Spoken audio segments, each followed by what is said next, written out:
Ladies and gentlemen, welcome back to the Pain Train. Continuing on with my video game environment series, here's my top 5 ruins, stages, and areas in video games. Hopefully this is apparent from the title, but this is my list of favorites. This is heavily influenced by my own subjectiveness and biases, but I will try to explain as thoroughly as I can why each area appeals to me. Also, I will be upfront with the fact that I am a Nintendo fanboy, and as such, most entries are going to be from those games.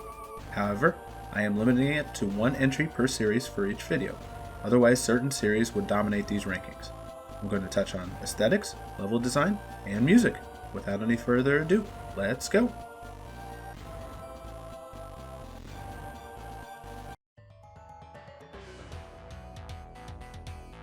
Coming in at number 5 is Thwomp Ruins from Mario Kart 8.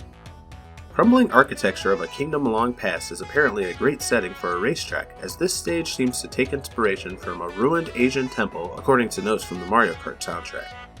It's unclear who built the structures originally, as Thwomps don't have hands and probably did not carve millstones, nor the giant Thwomp face whose mouth becomes a tunnel on the stage. However, given their destructive nature, they probably had a hand in turning this place from reverent temple to abandoned ruins. The music is super light and positive, invoking woodwind to represent the adventure of exploring the area, and percussion to represent the danger of the Thwomps. I love the visual of the gray stones being overtaken by the green nature underneath the bright blue sky. A lot of ruins seem to have an air of mystery or sadness behind their lost civilization, but this is Mario Kart, so the feeling is more, come have fun driving, and don't get squished. And that sort of unique free feeling is exactly what makes it memorable to me.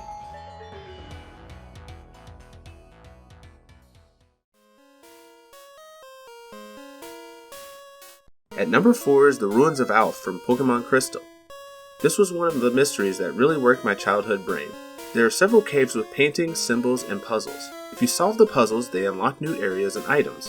What was the significance of the unknown besides being the worst Pokemon ever that happened to come in alphabet shapes?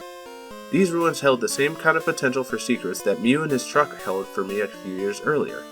The multiple entrances, cryptic texts always convinced me that there was much more to this area than I was able to understand. And that is the making of a fantastic ruins area in my opinion.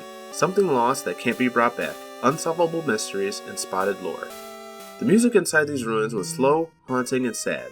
It always made me picture trainers who had lost their Pokemon and despaired. I think the potential for this area could have been even higher had the unknown been more useful in either the battles or the plot, or even having the Ruins of Alph tie into another legendary Pokemon. But for what it was an excellent representation of the feelings that ruins elicit.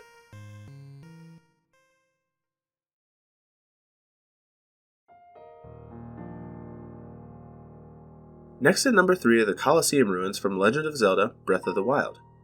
This multi-floor ruin is very reminiscent of the Colosseum from ancient Rome, and it seems like it was similarly made with violence in mind. The bokoblins, moblins, and lizalfos that fill this area are carrying some of the most useful and elemental weapons, so it gives you incentive for you to creep through here. You could walk right into the bottom, though I wouldn't recommend it. In the bottom center strolls a Lynel, a lion-faced centaur with an extremely bad attitude.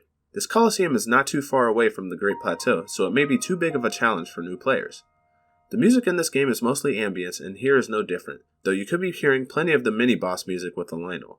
Other than entertainment, there's not much to guess at what this Coliseum was built for, as these type of structures aren't that common in Zelda games, but just as in real life, I would imagine games between soldiers or criminals were carried out here. This area is unique as it leans more toward the action and less towards the lore.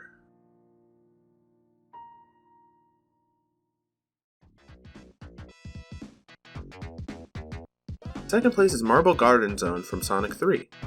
Sonic as a series has a lot of stages that use the ruins biome, but my favorite of the bunch is from Marble Garden Zone, narrowly edging out Chaos Angel Zone from Sonic Advance 3.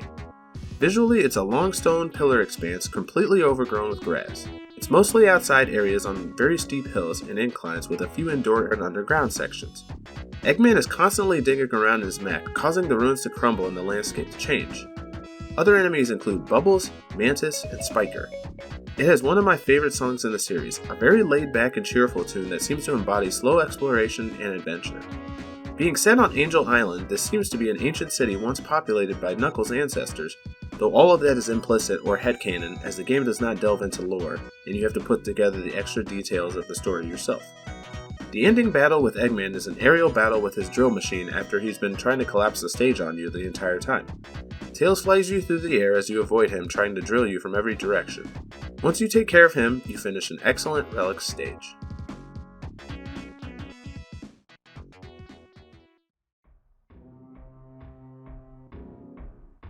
Gold medal goes to Norfair Ancient Ruins from Super Metroid.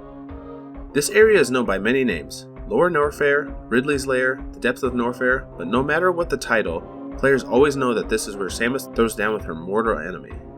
One might mistake this place to be a lava-filled zone, but amongst the historic architecture and stone pillars rises boiling acid, as Samus's gravity suit protects her from the regular lava earlier in Norfair, while this damages her and fast. This area has some of the strongest enemies in the game, including Key Hunters, Silver Space Pirates, and the mini-boss Golden Chorizo, who guards the screw attack.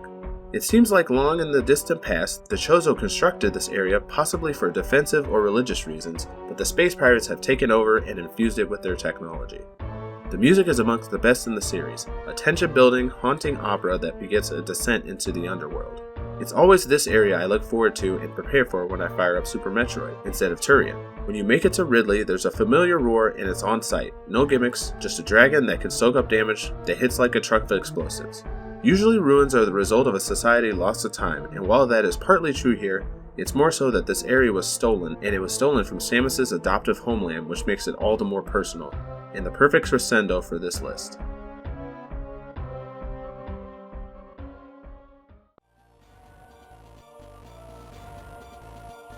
So what did you think of the list? Who did I leave off? Who shouldn't be on here? Let me know in the comments below. I hope you guys have enjoyed. If you have, please drop a like, subscribe, follow on various social media in the description below. Keep an eye out for more biome rankings in the future. And as always, have a blessed day.